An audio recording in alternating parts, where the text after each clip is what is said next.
particularly during the Second World War, the nation's women were required to contribute in order to fill positions that were previously reserved only for men.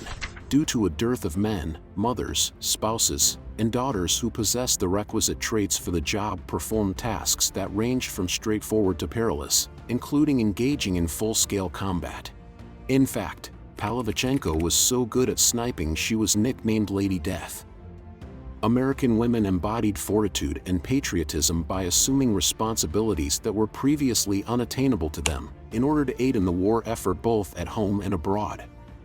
Despite being crucial to the military effort, women weren't always treated appropriately. Women workers frequently experienced harassment and discrimination at work, and their pay was less compared to that of the male counterparts. They contributed their time, effort, and in some cases even their lives to the war effort in addition to giving their sons, husbands, fathers, and brothers away. Today, we'll learn about the roles these heroic women held throughout World War II and the life-threatening jobs they did in the many nations. Here's the disturbing truth about women during World War II. This is history rediscovered. Before the war, some women worked in traditionally female-dominated positions, such as secretaries, store clerks, and receptionists, but were otherwise rarely seen in the workforce. Little did they know tables were about to turn. Just like in the past, gender prejudice still exists today in many facets. Women still have a long way to go. Despite having demonstrated their worth and skill over time, women were not permitted to act outside of their socially acceptable work under any circumstances during a time when the division of gender roles was extremely obvious. The government, corporations, and society at large initially opposed women holding jobs that belonged to men. They believed that women lacked power and skill. But the clock was ticking because the men who served in the combat were just not enough. All those averse to hiring women had little choice but to swallow their outdated pride because both the nation's army and that of the Allies needed weapons, food, and services, all of which were in short supply due to a lack of manpower. Since many males, including Major League Baseball players and even presidents of renowned organizations, were needed for the war effort, there were many openings, and women had the chance to fill more than 200 different roles. When the United States entered World War II after the 1941 attacks on Pearl Harbor, men shipped overseas by the millions to serve in the war. This left many of the civilian and military jobs on the home front unfilled, and that's when women stepped in. More than 6 million women took wartime jobs in factories, 3 million volunteered with the Red Cross, and over 200,000 served in the military. Women's auxiliary branches were created for every branch of the military, including the Women's Army Corps, WAC, Women Accepted for Volunteer Emergency Service, WAVES, and Women Air Force Service Pilots, WASP. At first, women were restricted from combat zones. However, many became nurses to help the men injured in combat, and some women eventually worked in these zones. Initially, there was no danger to their lives in the professions that were required in the majority of countries. The Soviet Union was the main exception to this rule because it was the first and only nation to permit women to serve on both the front and back lines, being integrated into the army as full-fledged soldiers rather than merely as auxiliary.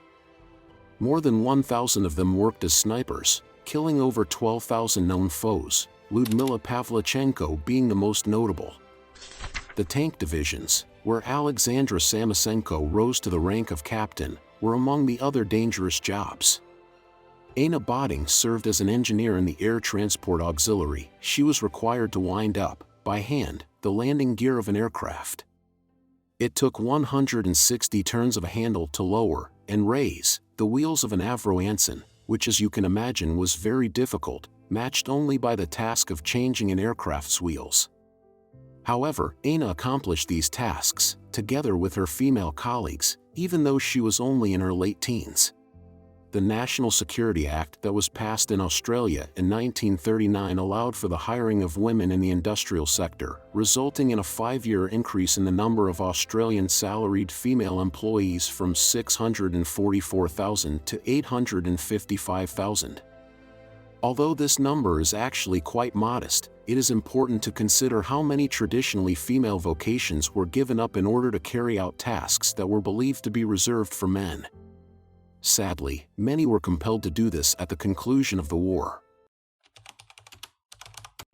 Prostitution has always gone together with wartime, and World War II was no exception. Being forced to fight in dangerous terrain while constantly in fear of dying is certain to cause extreme stress. This stress might build up and wreak havoc on the troops' thoughts, impairing their performance on the front line if they do not locate an escape valve. As a result, the militia's upper echelons were aware that the ladies they would find in the cities and towns close to their outposts would be a major temptation for the troops who were searching for diversion and fun. Soldiers on assignment overseas were often lonely, had time to spare, got homesick, or were just looking for female companionship, but the issue came in with the widespread of venereal diseases. The French were freed, the Americans were the liberators. But despite the fact that sex led to significant conflicts and resentments, they were completely absent from contemporary stories written for American audiences at home. One Army assessment anticipated that 80% of unattached soldiers and 50% of married men would have intimacy during their stay in Europe. Intimacy was important to how the U.S. military framed, fought, and won the war in Europe. Additionally, it didn't seem to bother the American troops all that much. It was concerned with venereal disease, which surged shortly after the GIs arrived in France but was concealed from the American public. Sexual education was emphasized, and line officers, surgeons, and chaplains gave lectures. In order to improve the sexual hygiene of its troops, the U.S. Army produced a number of documents and equipment which carried messages about sex hygiene and venereal disease. On the other hand, the military set up 2 restricted locations where the soldiers could find women qualified to do that work. Some had been employed as professionals in both Germany and the nations they occupied. Additionally, there were the prisoners of war, who were just vulnerable women that were taken advantage of. A previously sought pass attesting to the soldiers' good health was required for anyone who wanted to spend some time with these maidens. They were given protection and disinfection spray, which they were required to spray on the lady before starting the task, under fear of being penalized if they did not comply with the rules. They also provided all of their information for the easy and quick identification of the infected. The area commander and medical officer were in charge of the soldiers' and women's health, yet despite all safety measures, there were more than 500,000 STD cases in that period of the war.